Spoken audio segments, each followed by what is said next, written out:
The time has come once again to assemble all operatives.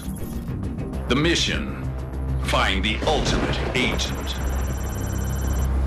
The protocol: by any means necessary. No rest for the weary. It may not be Wednesday or Thursday, but it is today. Loonies and toonies, my name is Peridiam, and let's talk Big Brother Canada 7 for a hot minute. If you've watched my previous Big Brother videos, you might know I like to try to find the winner at the beginning of the season, after about a few weeks into the game, where the initial excitement, jitters, and proverbial ice-breaking dust have settled. I've been doing this fun little side project since Big Brother 14 in the US, and once I started my channel, I was like, hey, why not try my hand at Big Brother Canada 2? We are now a few evictions in, but there's a lot of game left to be played. But before we get to it, let's take stock of the remaining players in an attempt to reduce the playing field to only the true contenders, as I like to say, for the Big Brother Canada 7 crown. In this video, I will be picking my top 4 players thus far into the season, who I believe, based on BB history and my own nebulous,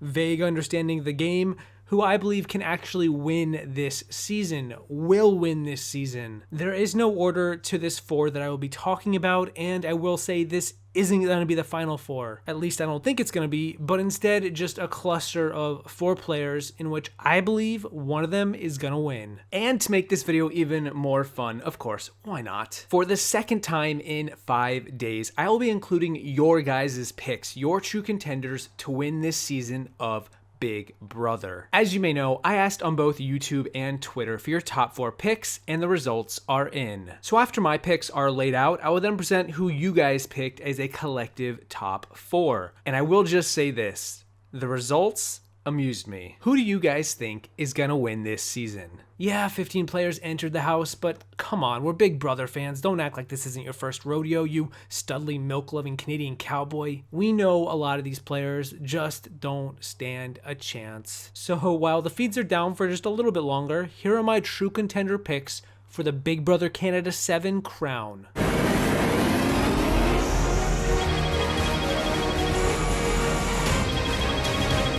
Let the spy games begin. Big Brother Canada Season 7 starts now. First up, let me just say, I don't know if it's the cold Canadian winds or what, but I'm at best lukewarm on so many of these players' chances out of the gate, which isn't a bad thing, but it may not be great either. The players who appear on top of the season on paper right now, I don't really have a lot of faith in, while the players currently at the bottom are giving me a little bit more of what I want. I'm just not sure if they will ever truly deliver. Who am I kidding? They'll deliver. My first contender is a bit of a fringe pick, I think, for many people out there, but one that I think could find herself in the winner's circle if she plays her cards right. It is Estefania, or Steph for short, a student from Quebec who is currently playing a similar game to her mirror image Kiera. Kiki. Now, I am one to usually pick 2 players who are, for all intents and purposes, in the same position with a very similar set of skills. Just because, you know, it can't hurt. You're going to get one or the other. One of them's going to win, the other one's not. But in this case, I am not going to be picking Kiki in my top 4. I'm picking Steph. This is largely because I believe Kiki poses more of a threat than Steph, and if the 2 of them are ever to be targeted, it would be Kiki who's going to get voted out first. And in this hypothetical world, Steph then will go on to win the season. Could this result be flipped? Yeah, potentially. But I feel better banking on Steph than her BFF. Between their bathtub strategy sessions to their competent smack dab in the middle of the house social games, for the most part, I don't really feel too hot or too cold with them, at least with Steph. And so here we are. Living in this house can be so annoying. Everybody's getting on my nerves today, but at least I have Kiera, my girl Kiki. I have an alliance with Kiki. It's called Young Blood, and that's the only person that I want to talk to right now. We're trying to lay low, but I know eventually we're gonna take control of this house. In a weird way, it may actually behoove Steph to lose Kiki sooner than later. For a long while in Big Brother, I've noticed that when a duo loses one of their partners, particularly early in the game, it tends to bode well for the remaining other half. Kind of like a Dan and a Brian, or even Paul and Victor, suddenly the survivor of the duo falls off the face of the planet because their threat level is neutralized. This also gives them ample time to reintegrate and change up their game plan without getting too comfortable too late. I could see this being the case for Steph, or even my second top 4 contender as we move on to number 2. I'm definitely type A perfectionist. There definitely is that cattiness and bitchiness that people associate with them. I don't keep my opinions to myself. I'm not here for second place. I'm here to win. Chels Mabels, the blonde bombshell of the Big Brother Ball, Chelsea Bird, the radio host from Edmonton, is my number 2 contender for a slew of reasons. For one, what I said about Steph and Kiki can kind of apply to Chelsea, Adam, and Sam. Adam and Sam are way bigger targets, especially in the early game, and if one of them is leaving sooner than later, I gotta believe Chelsea is sitting pretty as far as positioning goes in the house. In a weird way, she's almost at the bottom from a certain alliance angle, a clear trio with 2 targets sitting right next to her. I suppose she could get unlucky and serve as collateral damage after someone takes a shot at Adam or Sam, but I'm gonna hedge my bets that Chelsea is smarter than she is letting on. Actually, I will say my biggest fear is that she may become more like a Kayla from Big Brother Canada 6. She knows the game really well and will likely succeed at it, but she just may not have the social capital in the end to win over enough jury members, and I wouldn't be surprised if she ends up getting, like, I don't know, a bitter jury thrown her way. Not that there's anything wrong with that, it could be the case. That said, hey, if having finalist downside is one of my bigger worries for a player, they're probably doing okay. I just think Chelsea needs to maintain open lines of communication. I mean, everyone does, but I really feel like she's gonna need that with Adam and Sam next to her.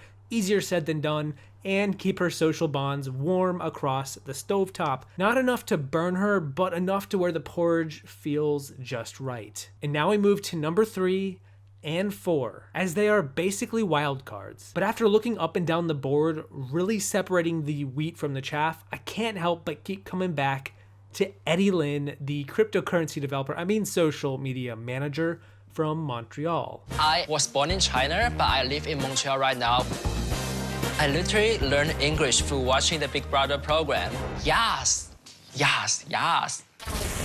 Right off the bat, let me just say, Eddie is playing this game so hard, and I don't think it is entirely evident yet, but man, oh man, does this guy have his head in the game. So many times have I found myself agreeing with his strategical thinking, enjoying how he approaches and handles many people depending on what they're looking for from him. He has a very strong understanding of how Big Brother works, and I think his strategy side is fairly on point. And so the reason I have him as more of a wild card is because I'm not sure if he's the guy who's going to make the strongest bonds in the early game that's going to carry him through the hurricane that is the mid game. You know what I'm talking about? Triple evictions, double evictions, maybe even an instant eviction, hopefully not. I feel like you could give Eddie enough time and he would slip through any crack to survive, but in a quick turnaround elimination, those luxuries may not be afforded. People seem to really like him, and I think he would possibly crush it as a finalist over anyone else.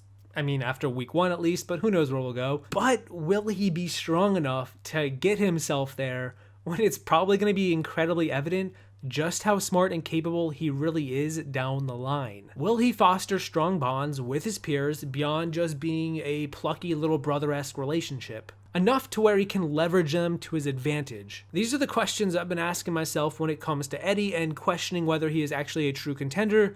I personally can't wait to have them answered. Eddie, the potential is high. Please don't disappoint. The show would be so much more boring if the eye candy, go off. I appreciate that, bro. I can see that Adam is a very arrogant person. I told Adam that he is the eye candy of the season just to appeal to his ego, I think he's very ugly. On the flip side, we have my number 4 contender. To round it off, someone who I would say went into the house with a low, if not slightly unidentifiable level of potential, given this player is such a newbie. I'm talking about Damien. Yep, nobody from the Pretty Boys, not a single player from the Pretty Boys Brigade Redux Alliance is in my top 4. Did I miss that mark? Or Anthony? or Mark Anthony. To be honest, I will say I did strongly consider putting in Dane or Anthony as my dark horse pick. I feel as if Dane has this like John Party upside as this weird, goofy, fun-loving life of the party, and Anthony seems like such an underrated, low-key strategist out of the gate, and I'm really tempted to pick him if it wasn't for such his physical appearance. You just know that guy has to get targeted, right? But here's the deal. I think if any newbie could slip through and learn the ropes only to eventually succeed down the line, it's gonna be Damien. Damien is the biggest question mark of all this season. A good social player so far, but does he have the capacity to grow from here? I mean, he just survived a harrowing 11-0 first vote. Not bad if he wants to grab that perfect game. I, for one, am kind of hoping he goes places. Okay. You guys. Ah! I'm a robot. So bored.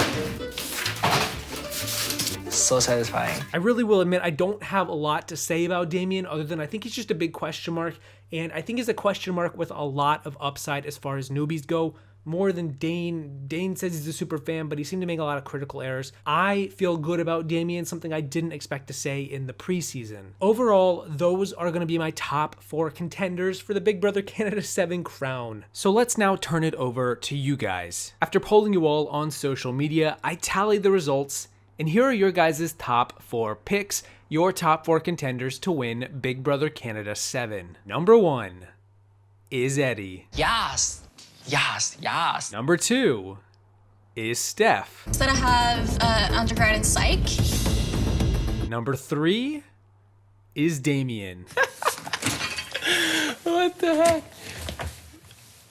Must have did something right. And number 4, yeah, you know where we're going with this, it's Chelsea. Wait a minute, I penciled in my top 4 picks back on Wednesday. Did you guys cheat off me? We have the exact same top 4, top 5 even. I'm not sure exactly what that says, but maybe there's something to that. I have also put the final tally that you guys had in the description below if you want to check it out, as well as a handy link if you're interested in watching BBCan live 3 days a week. Either way, those are your and mine top 4 contenders for Big Brother Canada 7. We're all in this together, for the most part. Regardless of who you choose, my name is Peridiam saying thank you so much for watching. I hope you enjoyed this little video. Don't forget to sacrifice your ride or die for that blood veto on the way out, and I will see you in the next one once I make 13 final 2s in less than 24 hours, just like they used to do in the good old days. Once you enter the house, you will have to make 3 separate final 2 deals. And you have 24 hours to complete this mission. If you don't, you will be evicted. What? I started making alliances. I made 8,000 alliances in 3 hours. It's a Big Brother record. I'm very proud of it.